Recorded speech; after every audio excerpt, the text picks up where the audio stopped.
पीछे भाई गाड़ी में बम था। किसकी गाड़ी में? जिंदगी में कार में।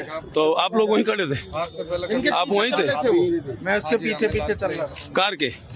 तो कितने लोग सवार थे उस गाड़ी में, कुछ पता चला? धमाके की आवाज आई में 4-5, फिर एकदम कई जने वैसे ही जल गए आसपास में जो थे वो आसपास के लोग। कितनी गाड़ियां डैमेज हुई हैं यहाँ पे? कितने? 2-3 गाड़ी। वो जो कार सवार थे उनकी क्या हालत कैसी है? कुछ तो गंभीर है, 8-10 तो गंभीर है, 20-25 जनों को वैसे चोट आई है, उनके जैसे कीचड़ों से कुछ हाथ। कितने बजे घटना घटी? 7 बजे। 7 फुटे 7 में बम फट गया। 7 बजे बोला? 7 बजे से फुटे 7 में बस ही बम फट गया। मैं अपना दुकान वहीं पे था, मेरा दुकान। कितनी गाड़ियां चपेट में आई इसके बम 2 के? बस जल गया है। 2 बस भी? हाँ। क्या आपने देखा? सर यहाँ थे हम दरियागंज की रेड लाइट पर थे, वहाँ पर इतना जोरदार धमाका हुआ है, वहाँ पर इतनी जोरदार तेज आवाज़ आई कि एकदम से शॉक्ड हो गए। फिर मेरे पास में फ़ोन्स भी आए काफ़ी सारे, हमने कहा क्या हुआ, हमने कहा धमाका हुआ है। उसके बाद हमने दूर से आके देखा, हमने दूर से हम क्योंकि करीब में जा नहीं सकते थे। फिर यहाँ पे साइड में हमने देखा इंसान का हाथ पड़ा हुआ पूरा फटा हुआ। फिर आगे उस साइड देखा तो फेफड़ा पड़ा हुआ इंसान का। तो इतना ये आदमी सोच भी नहीं सकता कि एकदम से हुआ तो क्या हुआ इंसान। गाड़ी इको बताई जा रही है फिर सर, क्या पता है गाड़ी के वहाँ बारे पे होंडाई का वो पड़ा हुआ है पूरा, उसके साथ में फेफड़ा आगे में? सामने उस तरफ। जी। अच्छा, बहुत सारी काफी सारी गाड़ियां हैं वहाँ पे। तो उसके एक गाड़ी के साथ साथ और भी गाड़ी लगातार जी जी जी, तो एक गाड़ी के साथ यही सुनने में आया। आपके हिसाब से कितने लोग? सर हम वहाँ फिर आगे गए नहीं, इसलिए हम फौरन इधर ही दूरी खड़े हो गए। यहाँ पे हमने देखा, सबसे पहले हमने फेफड़ा देखा वहाँ पड़ा, हमने लगा कि ऐसी होगा। फिर हमने सर को यहाँ पे SHO को बताया हमने कि यहाँ पे सर ये गोश्त पड़ा हुआ है यहाँ पर। उसके बाद हमें लगा कि ऐसी होगा गोश्त, लेकिन उसके बाद फिर हमने हाथ देखा, हम तो खुद शॉक्ड हो गए कि मतलब बयान नहीं कर सकते इस चीज़ को। मैंने अपनी आवाज़ के भी नहीं सुना। धमाके के दहल पे मैं 3 बार गिरा हूँ, उठाऊँ फिर गिरा हूँ, तो ऐसे धरती फटने वाला है, इतनी तेज धमाका हुई है। ठीक है, तो मैं दुकान छोड़ करके एकदम से भागा। मेरे साथ ही बहुत सारी पब्लिक भागी, एक पे एक पब्लिक गिर रही थी।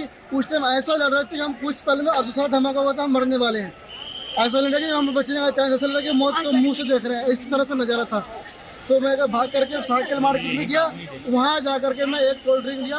2 बंदे को ने मेरे पे अच्छे से काबू किया, मेरे को समझाया कि हो तो फिर मेरे को रिलैक्स मिला। फिर मैं दोबारा आया दुकान पे चाबी ले करके, ये चाबी दुकान की, मैं चाबी दुकान बंद करके फिर आप घर जाओ।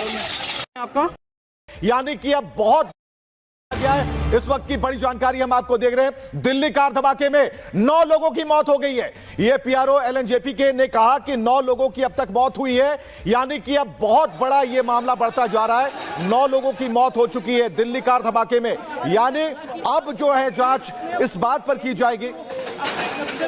और जतिन इस वक्त हमारे साथ मौजूद है। जतिन, क्या जानकारी है?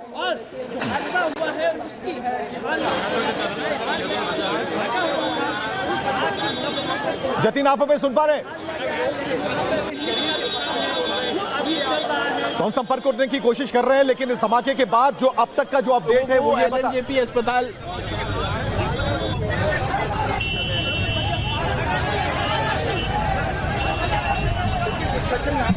9 लोगों की मौत, और LNJP के PRO ने इस खबर को पुख्ता किया है अपने तरीके से।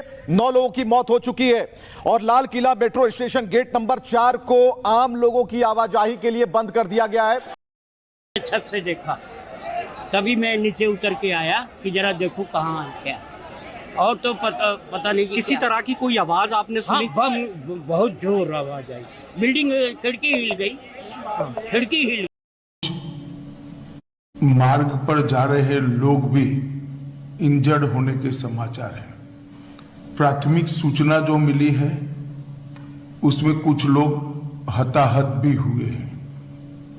ब्लास्ट की सूचना आते ही 10 मिनट में Delhi crime branch, Delhi special branch की टीमें स्पॉट पर पहुंची है। NSG और NIA की टीम FSL के साथ अभी गहन जांच करने का शुरू किया है। आसपास के स्थान के सभी CCTV कैमरा और बाकी सब चीजों की जांच के आदेश दे दिए हैं। मेरी CP दिल्ली से भी बात हुई है, स्पेशल ब्रांच के इंचार्ज से भी बात हुई है। CP दिल्ली और स्पेशल ब्रांच के इंचार्ज स्पॉट पर मौजूद हैं। हम सभी संभावनाओं को तराश रहे हैं और सभी संभावनाओं को ध्यान में रखकर इसकी गहन जांच की जाएगी। सभी ऑप्शन की तुरंत जांच होकर नतीजा जो आएगा, जांच हम जनता के सामने रखेंगे। मैं